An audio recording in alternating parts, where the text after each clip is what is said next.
Hi, good morning, everyone. Thank you for joining. We're just going to give it a quick minute here to let folks settle in, and we'll get started shortly. Thank you.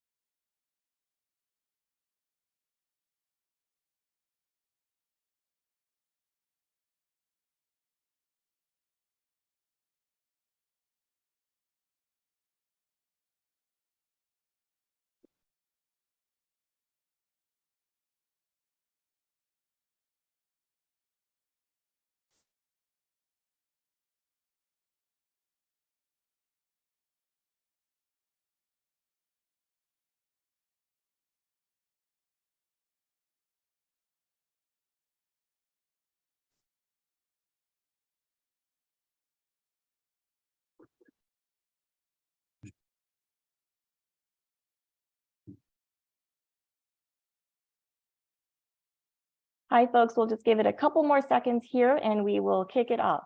Thank you.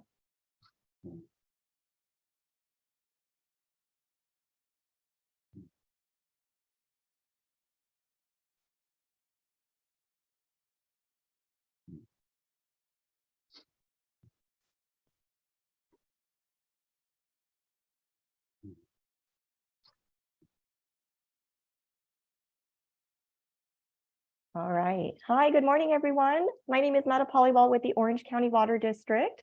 Thank you so much for joining our webinar as we take a deep dive into local water supplies and highlight a couple of big infrastructure projects here in Orange County. We've got a really great lineup of speakers today, so I will keep my remarks short. However, I do want to mention a couple items before we begin. We are in webinar mode, so attendees are muted to reduce any background noise. The webinar is being recorded and will be posted to the OCWD website and YouTube channel. And lastly, we will take questions at the end of our presentations. So we do encourage you to submit your questions in the Q&A box located at the bottom of your screen. And during the Q&A portion, we will do our best to address questions most relevant to the information presented today. In the event we're not able to get to your question during the time frame allotted, we're happy to follow up with you after. So please do, if you can, include your email address with your question. We'll make sure to follow up with you following the conclusion of our webinar. So without further ado, I'd like to introduce our speakers today. We've got Steve Sheldon, Board President of the Orange County Water District, followed by John Kennedy, Executive Director of Engineering and Water Resources for the Orange County Water District. And then we'll hear from Mesa Water District with Board President Maris DiPasquale and General Manager Paul Schoenberger. So I'm really excited to dive in, and I will go ahead and kick this off to President Steve Sheldon for some remarks. Director Sheldon. I think you're on mute, Director Sheldon, but I know. I'm muted. Okay. Sorry. That's okay. Everyone's going, you're muted. So, boy, where'd you get that picture from that does not look like me? I don't know. Welcome to the webinar. And I'm Steve Sheldon. I'm a director with the Orange County Water District, and I currently serve as the president of the board. I'll just kind of get into this and say the Orange County Water District was formed in 1933. Our mission is to manage and protect the groundwater basin. We do that by providing water supplies to our 19 cities and special districts. We currently have a water supply from the basin of 77% of the water for our service area, which is North and Central Orange County, 77%. And we expect that to go to 82% in just a few months in spring of 2023. We have the final expansion of our groundwater replenishment system. That is it's actually started. It's working right now. They're making water. It's wonderful. I was in there yesterday in the control room, and we can see that they're making water. So we manage the groundwater by simply refilling it or replenishing it. And we do that through a variety of ways. We protect the groundwater by stopping seawater intrusion that comes from along the coast. So recently we've had a lot of rain, which has been wonderful, a great blessing.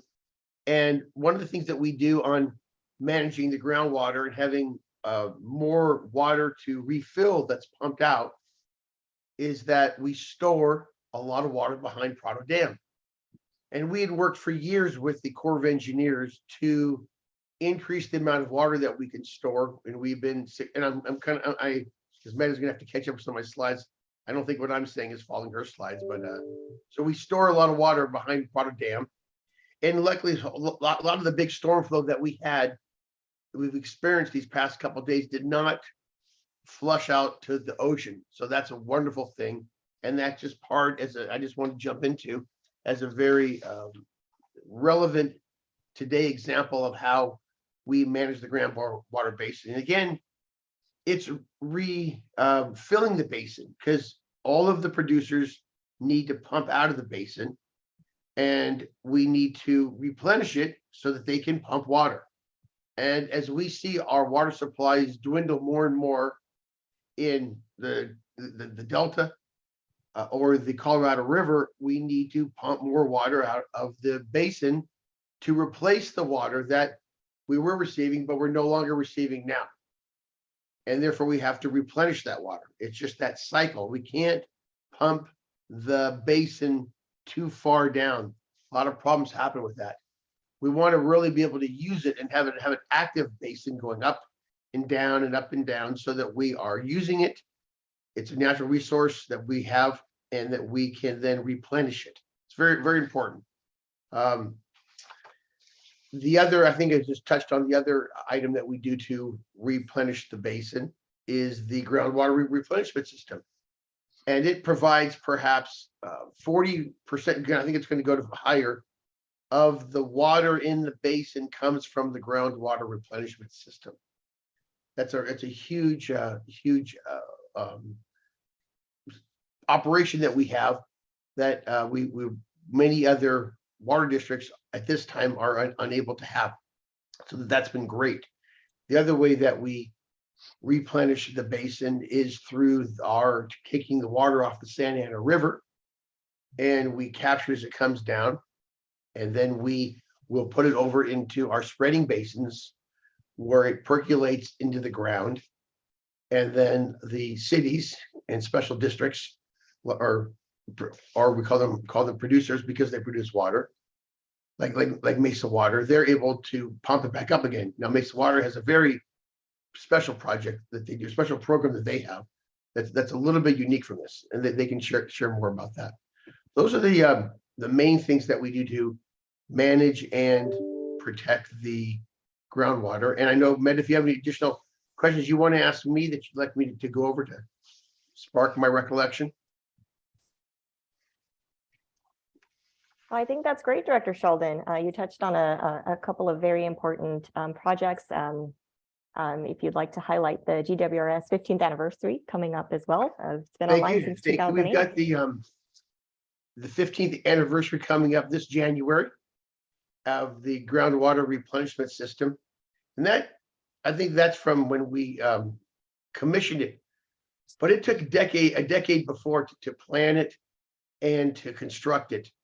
And before that, in the 70s, we had a project called Water Factory 21, which treated wastewater and injected it into the groundwater basin to push back on seawater intrusion. So really, it's been decades upon decades upon decades that we've pioneered various things. That Water Factory 21 used the reverse osmosis, that we have those other great projects that past boards and staff and journal managers have done at the water district, that we've been able to build upon all of their foundation. So the other thing is our 90th anniversary. We'll be 90 years old come this June 2023. And that will be another great time to talk about the history of the Orange County Water District. Okay, Thank you so much, Director Sheldon. If you'd like, we can hand it over to John Kennedy, who'll take us into a couple specific. could we please, could we please hand this over to John Kennedy? Thank you. Thank you both. John, you're up. Okay. Thank you, President Sheldon, and good morning, everybody. I'm John Kennedy. I've worked at the Water District for over 27 years. And I'm going to get a little more specific and talk about some of the major investments we have made over the years to manage the groundwater basin and to maximize the utility and value of the basin for our customers. And then when I'm done, as has been mentioned, we have some folks from the Mesa Water District who are going to talk about some of their investments to increase the water reliability for their customers. So this, the first graphic we have here is just showing our boundaries. And Mother Nature blessed us with a groundwater basin, and it's basically located in the northwestern half of Orange County.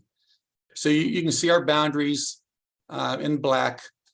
And we have 13 cities, 5 retail water districts, and 1 investor-owned water utility within our boundaries. You can think of Orange County Water District as a groundwater wholesaler. We sell groundwater to these, what we call groundwater producers. They're pumping the water out. And total water demands of the 19 groundwater producers, around 390,000 acre feet a year. And so the producers love to pump groundwater.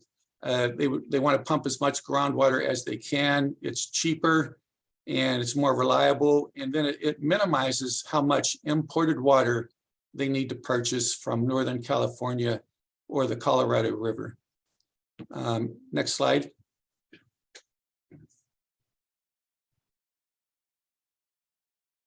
So what I'm showing here is this is a map of our recharge facilities that are primarily located in the city of Anaheim. And when you drive in this area, and you can see the 91 and the 57 and 55 freeways, when you drive in this area, you see what looks like lakes. And those are our recharge facilities that allow us to put water back into the groundwater basin. And as President Sheldon mentioned, the groundwater producers, they want to pump as much groundwater as they can to serve their customers. So one of our biggest jobs is to replace that water. We have to make sure we're sustainably managing the groundwater basin and we're not overdrafting the groundwater basin. So we have one of the largest recharge systems in the world. There's definitely no other system like this in the US.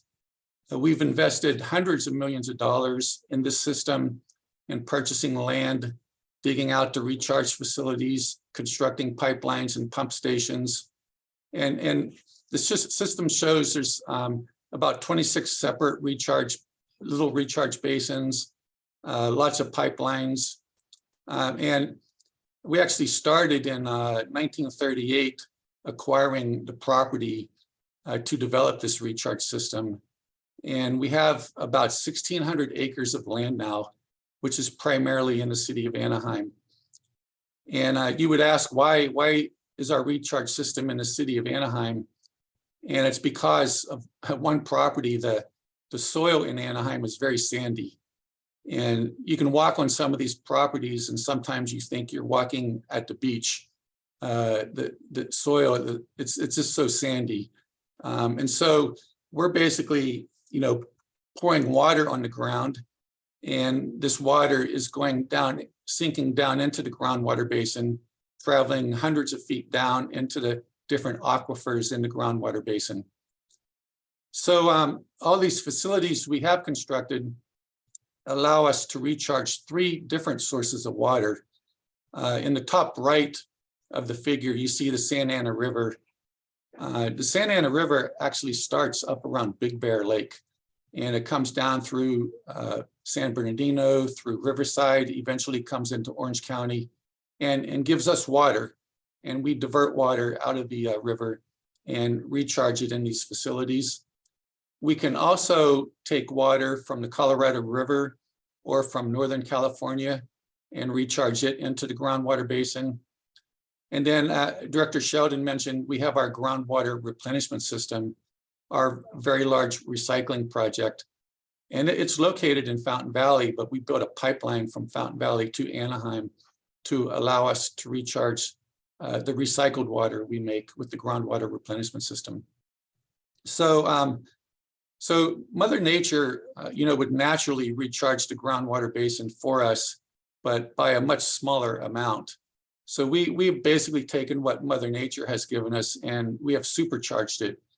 And thus, so we can annually process a lot more water through the groundwater basin and provide it to the different groundwater producers that I showed. So let's go to the next slide. I want to talk about some of the specific facilities that we have constructed. And so this is one of those recharge facilities. This is called Miraloma Recharge Basin in Anaheim, just north of Miraloma Avenue. You can see the buildings on the right give it some scale. It's 13 acres, cost just under $20 million, completed it in 2012. It primarily recharges water from the groundwater replenishment system, the recycled water. This water receives reverse osmosis treatment. So it's very pure water. And the water sinks in this basin by about 10 feet per day. Think about that, 10 feet per day, the water is going down into the ground because the water is so pure and this area is so sandy, as I mentioned before. Go to the next slide.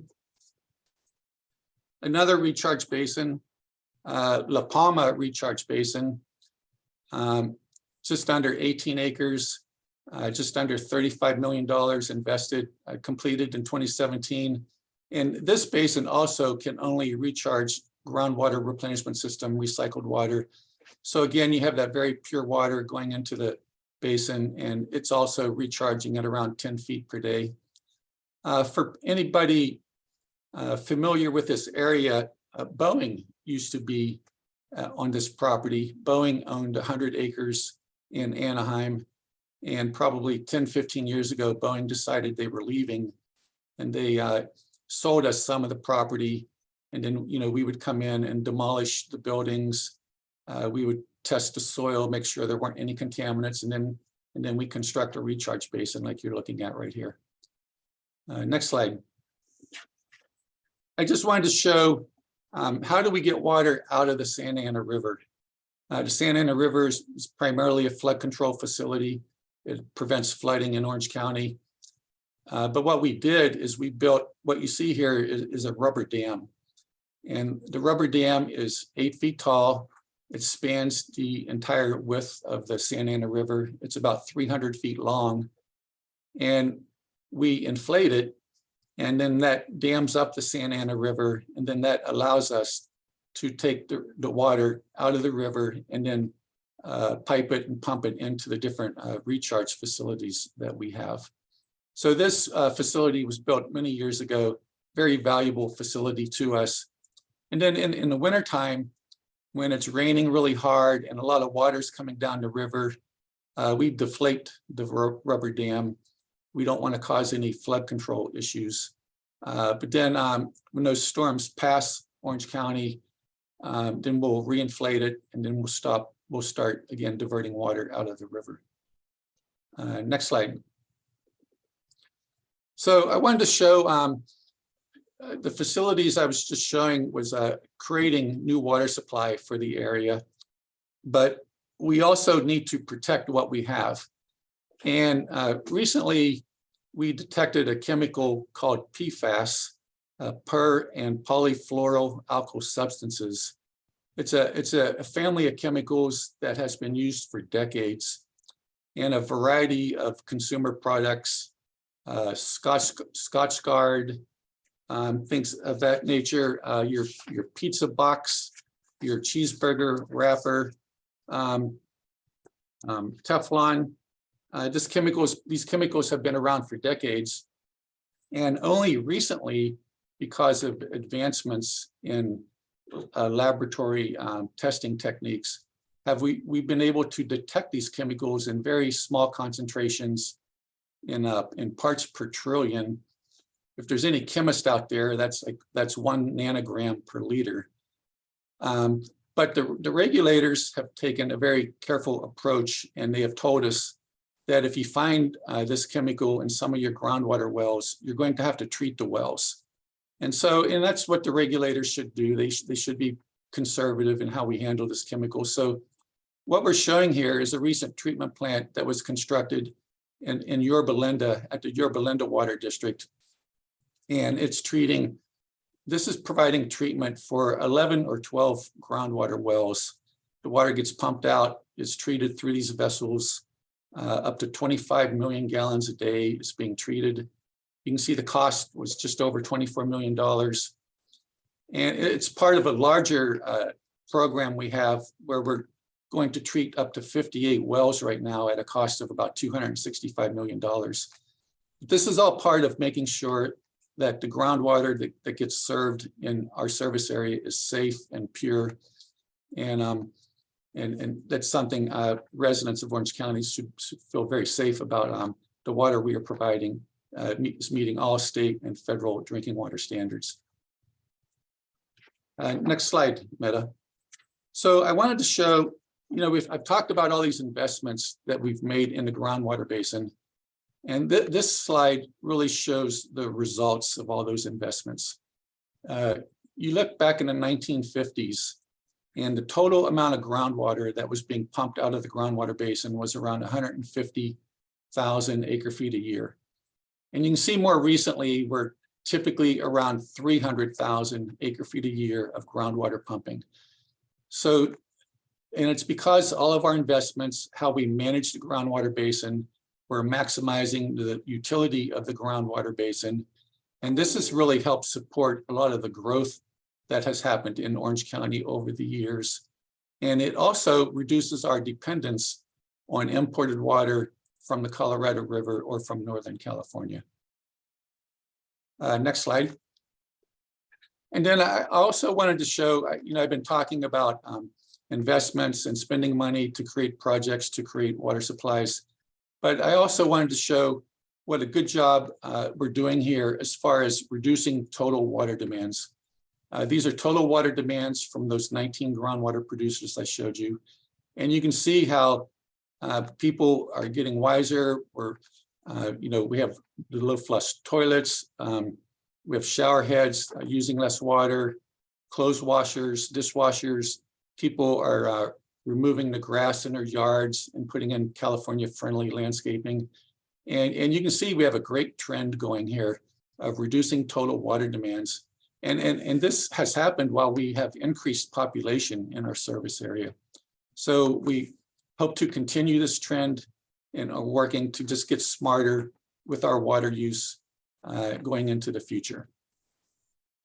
So Meta, that concludes my slides, and I'm ready to hand it off to the Mesa Water District here.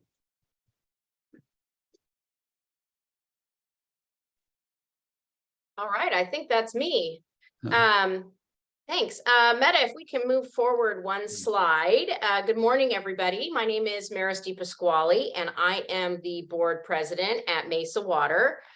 Thank you to this phenomenal turnout we have this morning. It's great to be here. I'm also joined by our general manager, Paul Schoenberger, who's going to say a few words after me. And we're going to give you a quick overview of Mesa Water and how we became the only water district in Orange County to be 100% local. So as you know, I mean, just listening to President Sheldon and Mr. Kennedy here, so much goes into operating a water district, from our operators in the field, our engineering staff, to our customer service staff who take thousands of calls a month. Everybody goes above and beyond to make sure things run smoothly. And there isn't a single person in the chain of operations, engineering, customer service that isn't critical to everything working correctly. So as an independent special district in Orange County, we like to tout Mesa Water. We're award winning, and we have a really strong focus, and it's what drives everything else we do. And that's to provide 100% local, reliable, clean water to our customers. And I'm going to get into a little bit about why that is so important, and it's what drives us at Mesa Water. Next slide, please. So we are, as I mentioned, a special district. We are run by 5 publicly elected directors. You can see the area we cover there, and includes myself there at the top.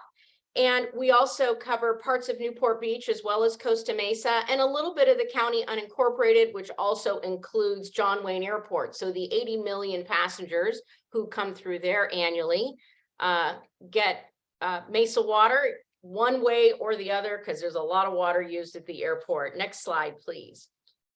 So this accomplishment is really unique. Like I mentioned, we're the only water district in Orange County who is able to fulfill all of our area's need entirely from local groundwater supplies. And we are very excited that this is our 10th year. We are celebrating 10 years of local water.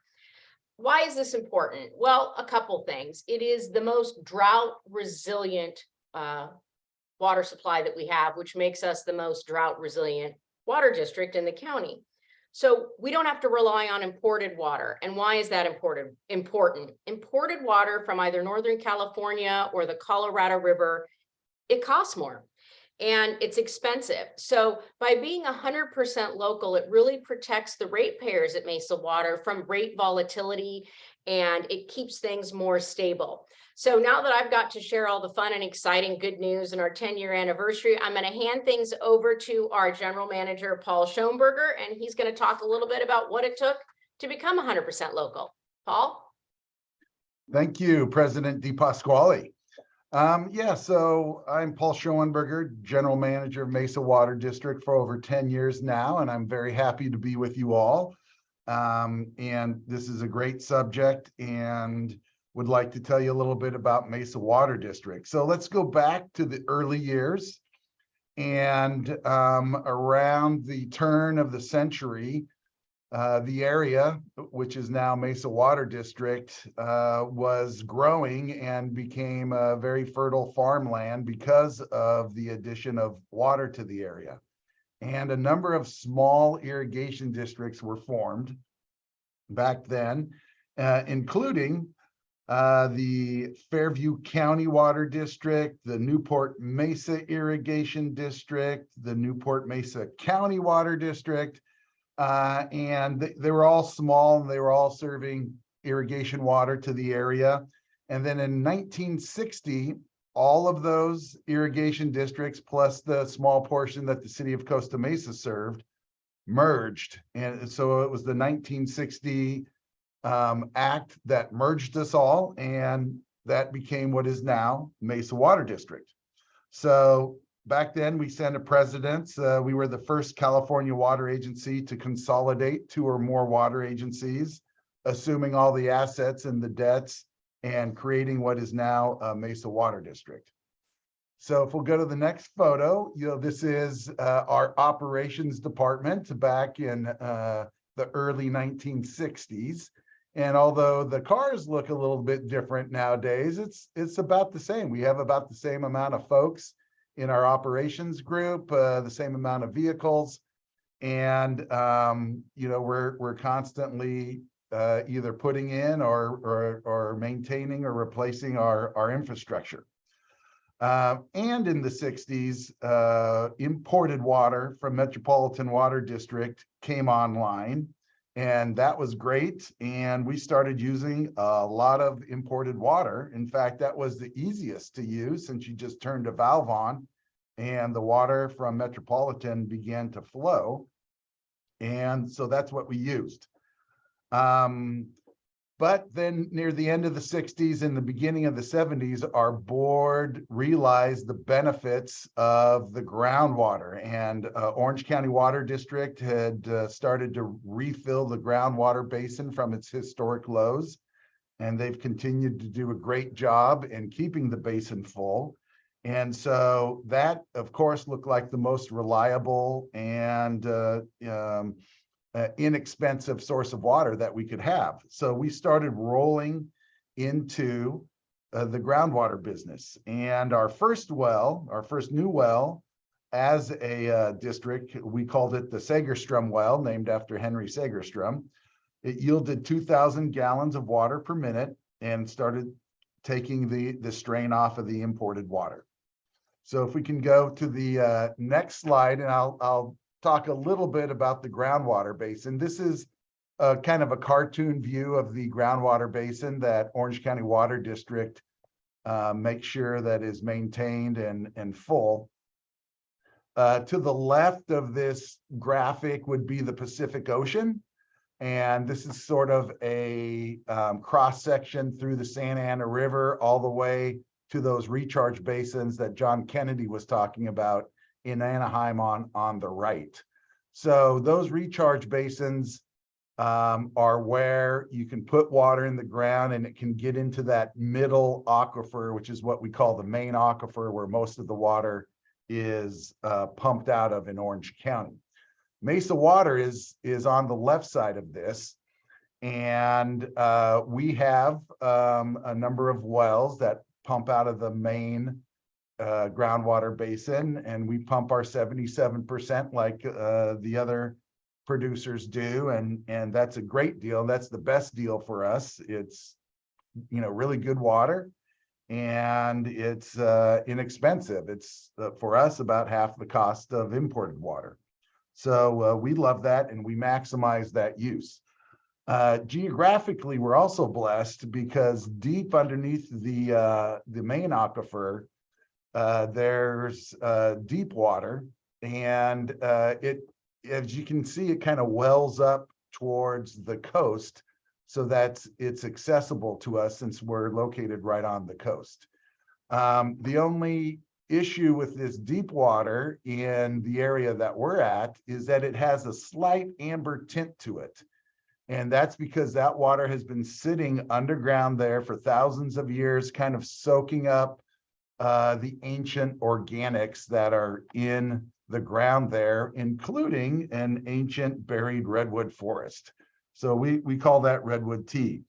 And we have accessed that, pump it up. We have this facility, which you can see in the background of my image here, that we call the MRF, the MWRF, the Mesa Water Reliability Facility. And that simply we put the water through a nanofiltration process that takes the organic color molecules out of the water, and then we serve it to our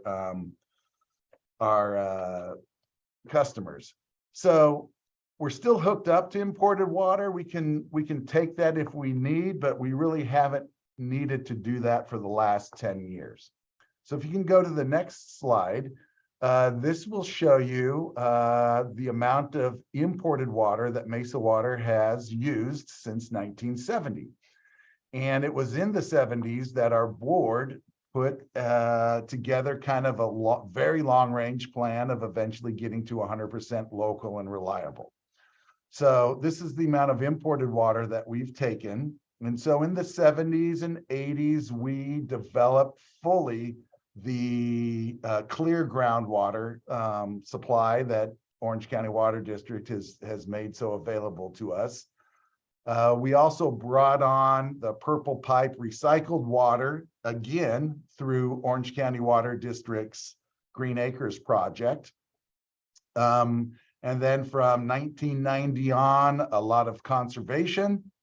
And then in 2000, we brought on the first phase of the Mesa Water Reliability Facility. You can see we shut it down there for a number of years to expand, to create it. And then we shut it down again in 2012 to expand it. And since the dedication in 2012, we've really used no imported water, which is fantastic. We actually, you know, every year or two, will take about 5 or 10 acre feet just to test and our import stations and make sure the meters and the facility is working. But other than that, you know, slight amount of water, we really take no imported water into Mesa Water District.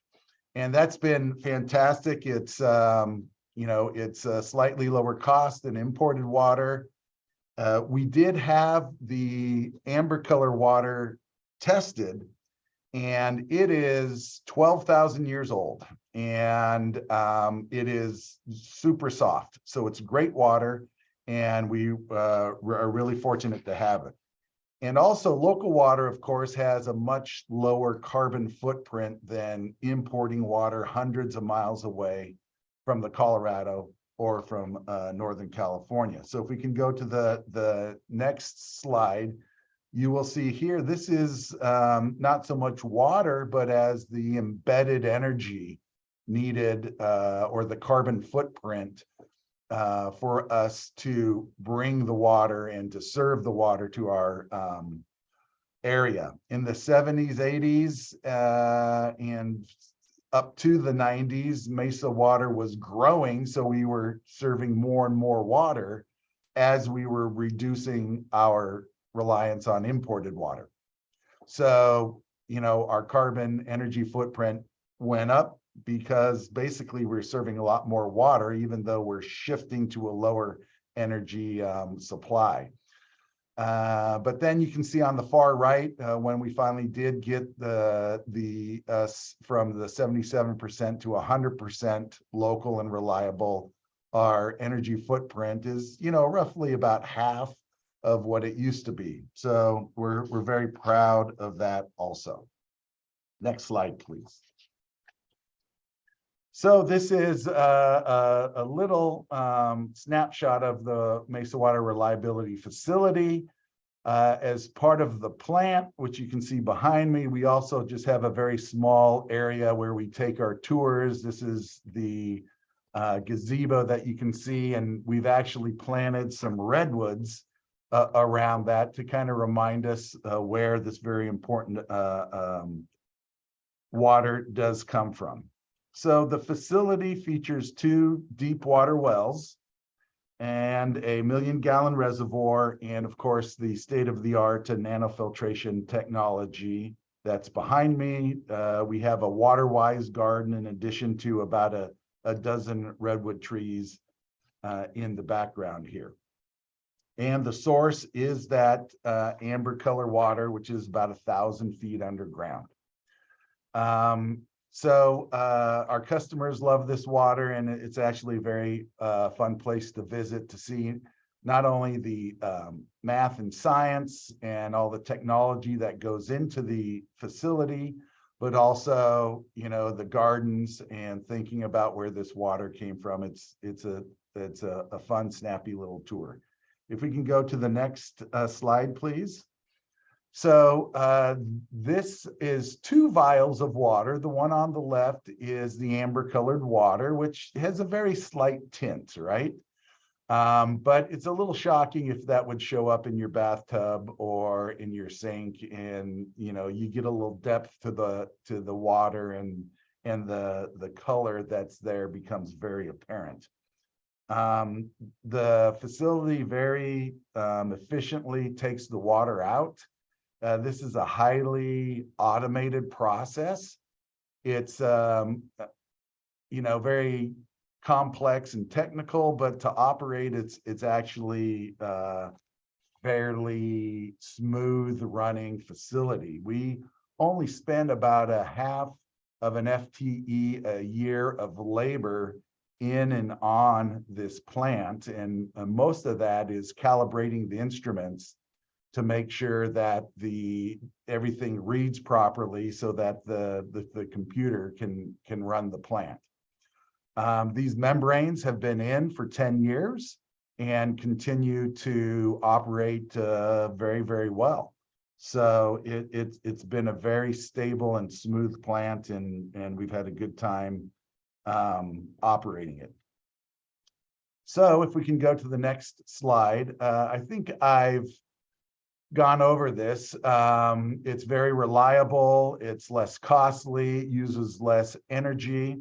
It's also a regional water quality project, and Orange County Water District supported and encouraged us to do this because strangely enough, this lowest aquifer, the one that has the amber tinted water, is at a higher pressure than the main aquifer. So it tends to want to upwell into the main aquifer, and we see color somehow making it through those clay layers into the main aquifer. So one of the main benefits of this plant is to reduce the pressure in that lowest aquifer and keep the migration of color into the main aquifer down.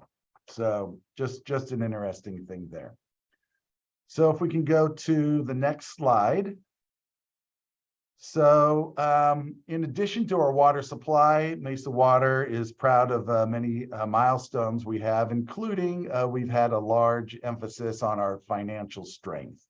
So just like Orange County Water District, we have achieved a AAA credit rating, which is the highest, most solid financial rating that an organization can get. We are one of the most efficient water agencies in the sense of expenditures per capita. So we do this all at a relatively low cost to our citizens. And we have no unfunded pension liability. So for those of you working in cities, typically that's a concern, a big deal. And we've been able to pay off all of our pension liabilities. So we still have 55 dedicated employees who are highly trained. We have tons of certificates and degrees. And we're proud to deliver our 100% local, reliable, clean, safe water to our community. If we can hit the last slide here.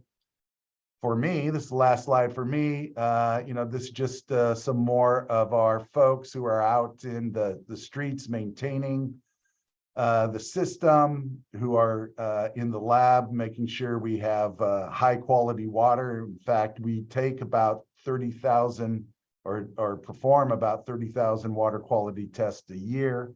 And also our staff who's out in the community passing on the good word. So that's a quick primer. And right now I'd like to turn it back to our board president, DePasquale. Oh, thanks, Paul.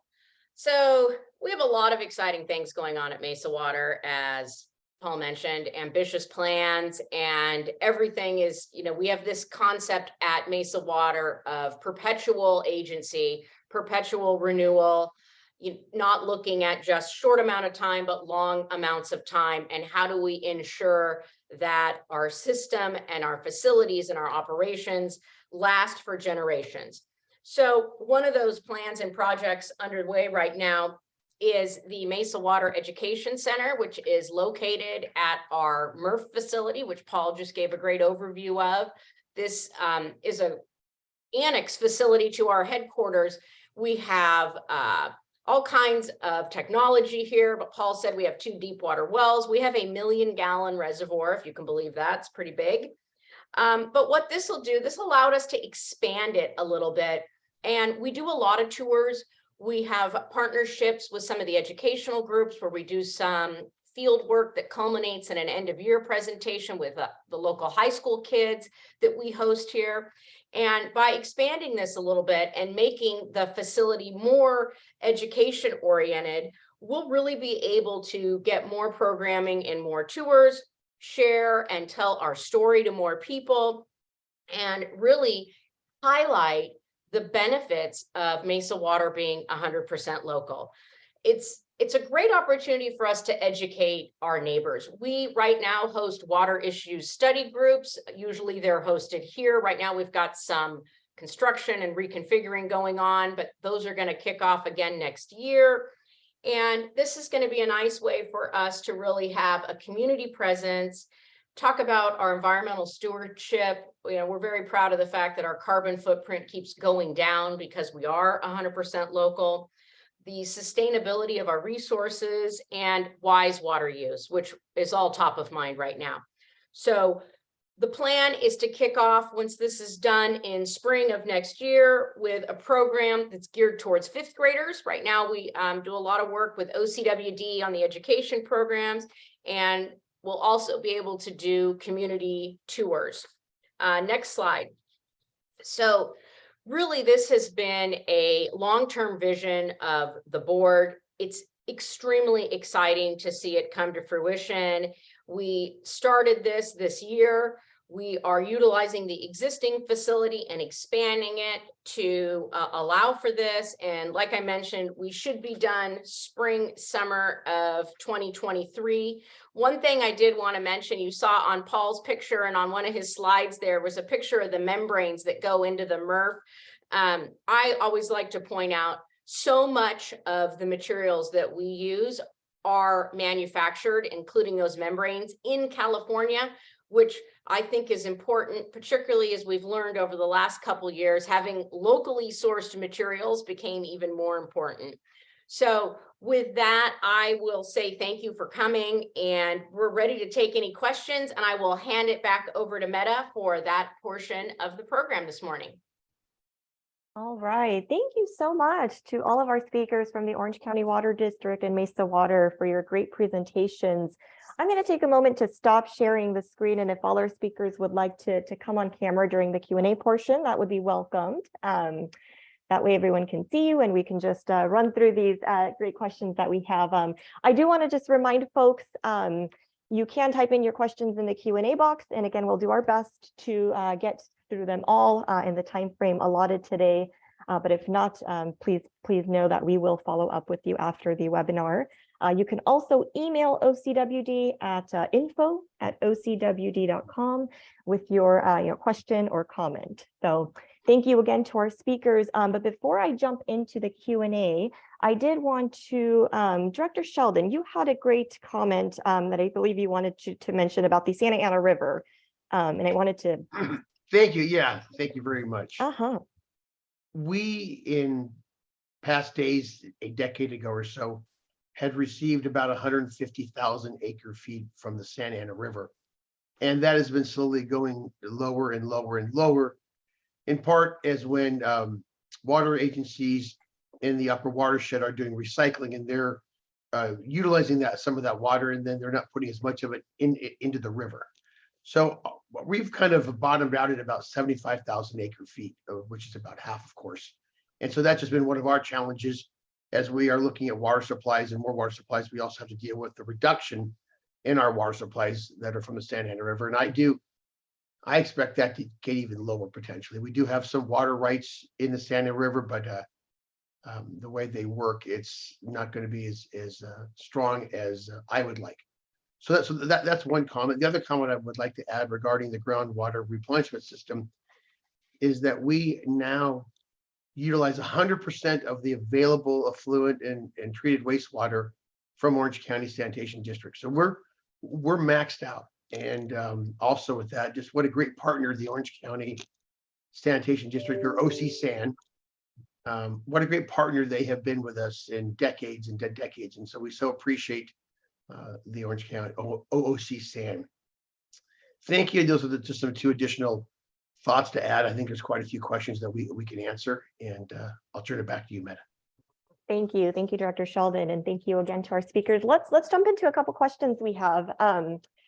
Why is it necessary to use certain basins to recharge GWRS water and other basins to recharge Santa Ana River water or imported water? Sort of, how do we differentiate? How do we manage that? I'll give you the short answer and let John fill in. The groundwater replenishment water is distilled pure water clean, and it percolates fast. The Santa Ana River water, I wouldn't recommend anyone swim in it. It's not, I know we all may think it's snow melt from Big Bear, but it's really not. So we separate the basins. We had the Santa Ana River always separated out always as a basin. Santa Ana River Lakes basin is one where there's fishing going on. When we constructed the groundwater replenishment system, we wanted to have a dedicated basin of just that water that's piped up from Fountain Valley, and we could measure it, and we also have some regulations that water can be no closer than a half a mile from a water production well, or 6 months travel time from a water production well. So we did have some regulatory controls over the location of the groundwater replenishment basin. John, if you want to add anything? Yeah, just quickly, that Santa Ana River water can have a high amount of silts in it. Sometimes it almost looks like chocolate milk. And when you recharge a basin with just Santa Ana River water, those silts will settle out over time. And after a couple months, it can clog the basin and prevent water from going down. And so then you have to empty that recharge basin, and then you come in and try to clean those silts out of the basin, but you never get all of the silts out. So some of the silts stay. So over years and years of operating with Santa Ana River water, your recharge basin won't recharge as much water. And so we did not want that to happen with the groundwater replenishment system water. We wanted to keep those basins kind of pure, and we have pure water going into them.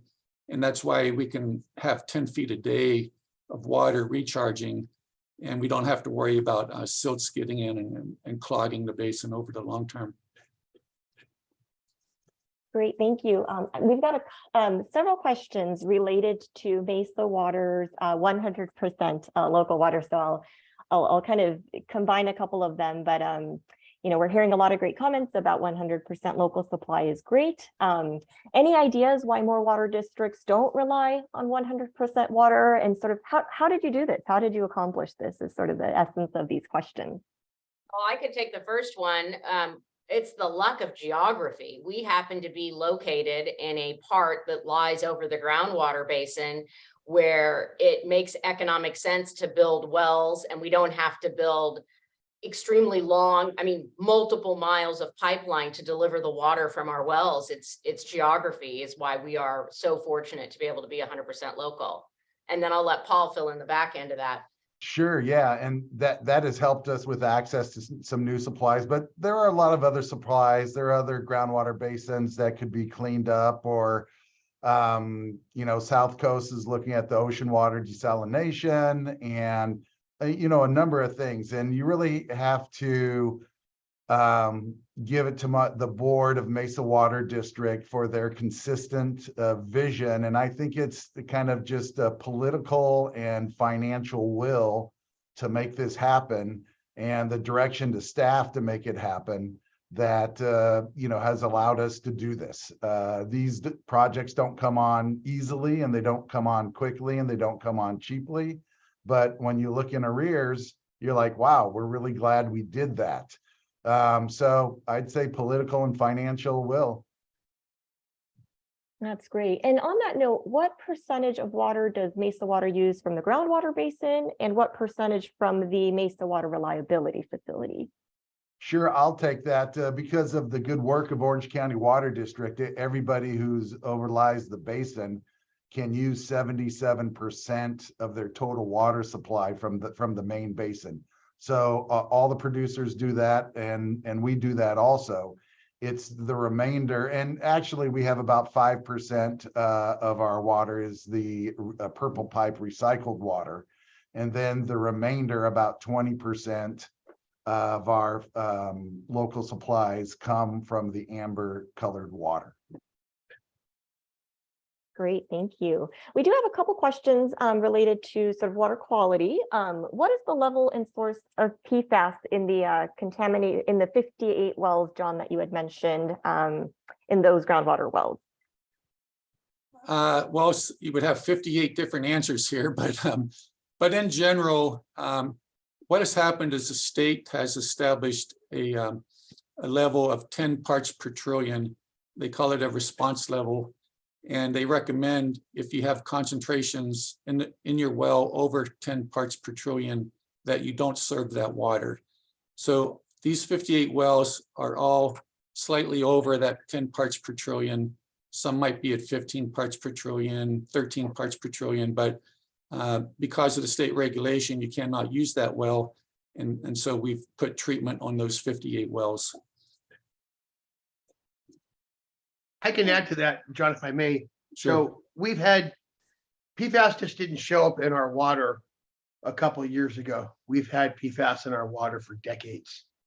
And it's actually the process to create the PFAS has been significantly modified.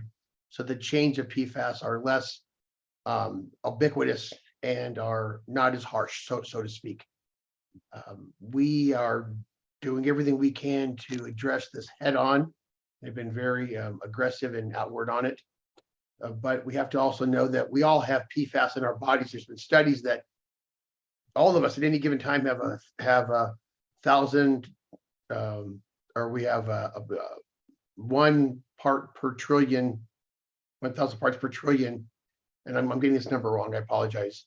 1 to 2 parts per trillion in our body at any given time. We have PFAS in the fast food wrappers, and we have it in the water coating on our jackets, and et cetera, et cetera. So we're working with this. The technology is getting much better. Our treatment systems, we have state of the art. We spent months testing the various types of way to treat the PFAS. And then we selected the best way that we came up with from all of our testing. And this testing that we did received national awards because it had not been done that way before. We really wanted to find the best solution. And we have a few different solutions for each of the different 58 wells, but we have the best one that we're doing, which is the ion exchange. And so, there's a lot more to that. And again, I just want to say the water district staff has done an amazing job, and our board of taking this issue on. And our situation is that, again, the goalposts are sort of changing because the regulations are changing, and we're just doing the best we can to keep up with that. But the PFAS is pretty much staying the same as it is. And I'd like to add to that, Orange County Water District has done a phenomenal job. They could have said, hey, tough local producers, wonder what you're going to do with that. But they jumped in. They've paid for all the capital that all the producers needed to do to take care of this. And this is a testament to their financial strength and being AAA. Basically, 1 year PFAS wasn't an issue. The next year it was, and they just came up with a $250 million program to help the area solve it. And it has worked out great. So, kudos to Orange County Water District. Thank you. We talked about the GWRS quite a bit today, but what's the current status of direct potable reuse rather than using GWRS water to recharge the basin?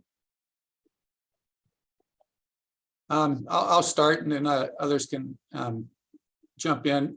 So there are some projects now being developed that would use direct potable reuse.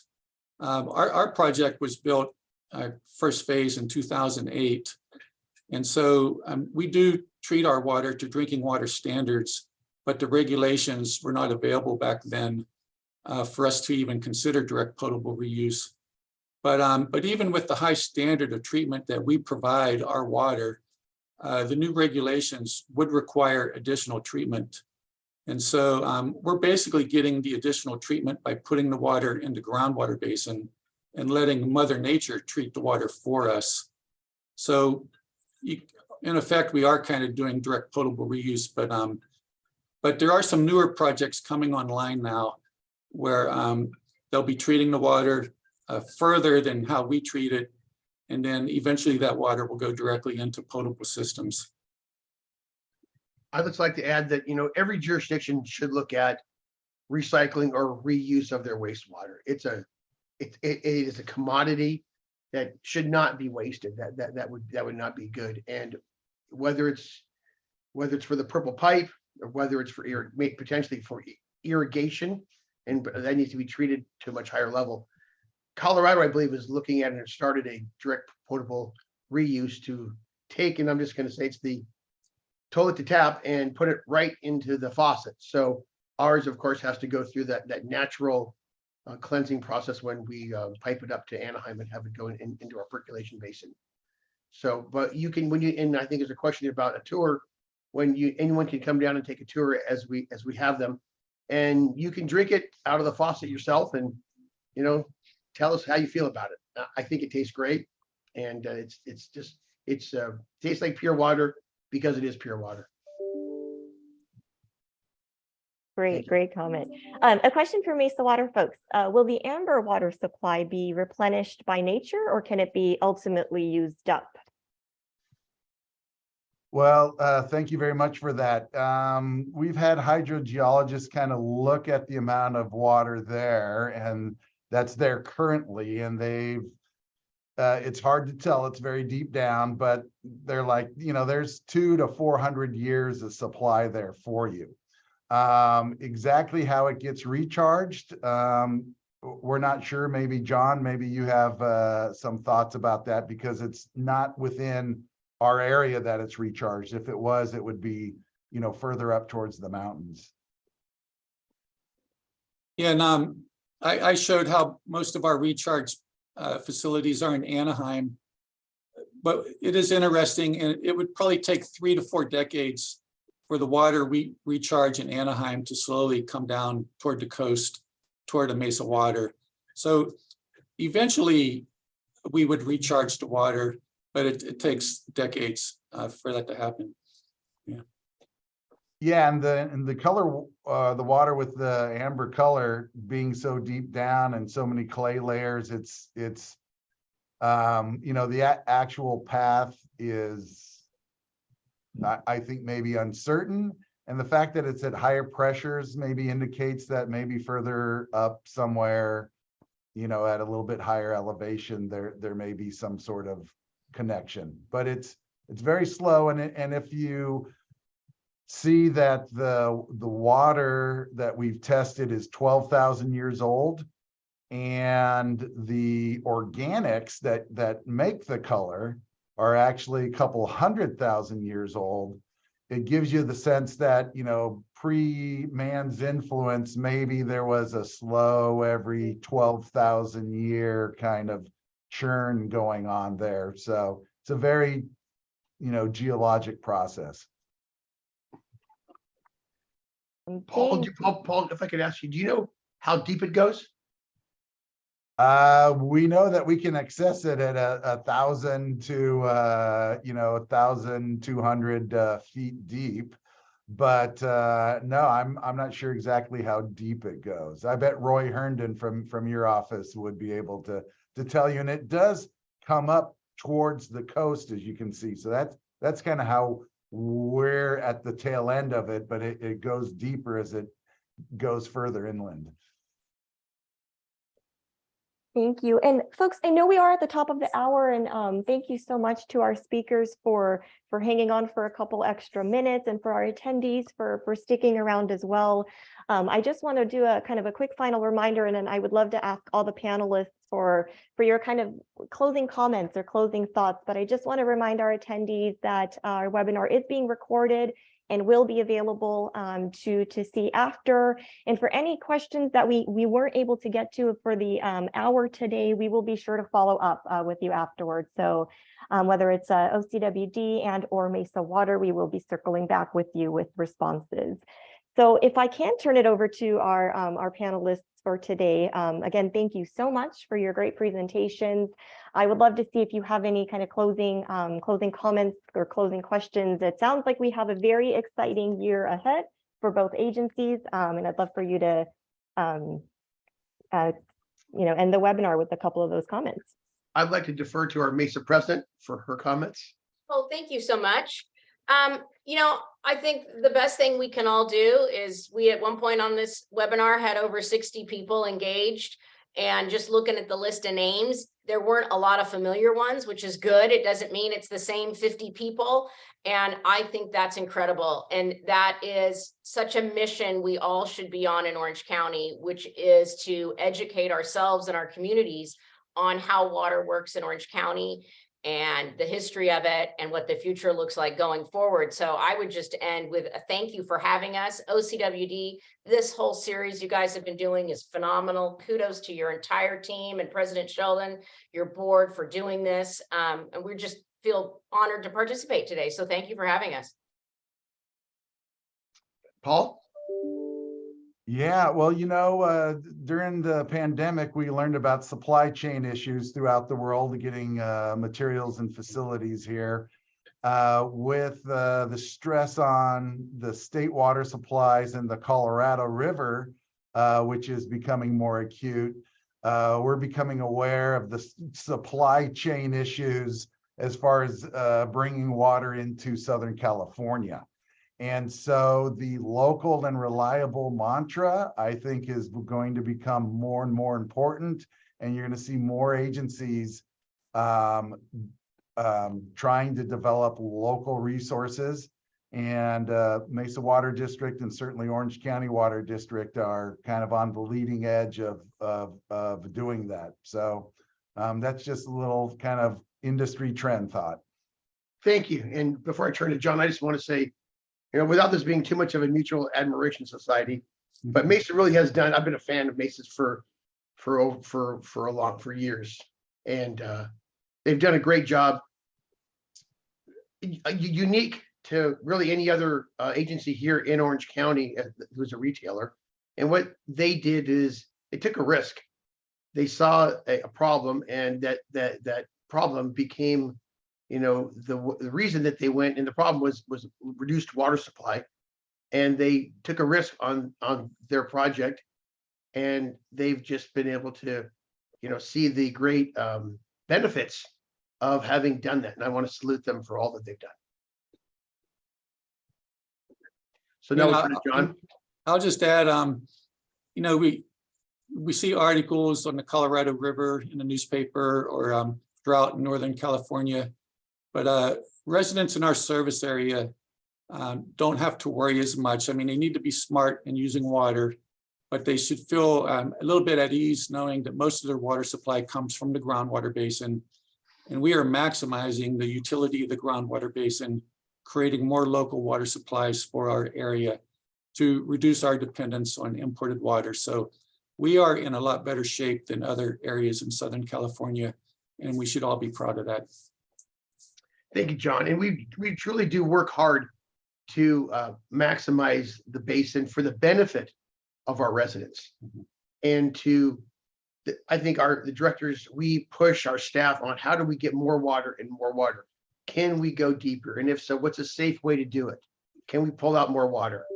And we really work hard, and we have great agencies throughout Orange County, whether it's the Irvine Ranch Water District, East Orange County Water District, City of Anaheim, City of Fountain Valley. They all contribute, and we all coordinate and work together to manage this basin for the betterment of everyone.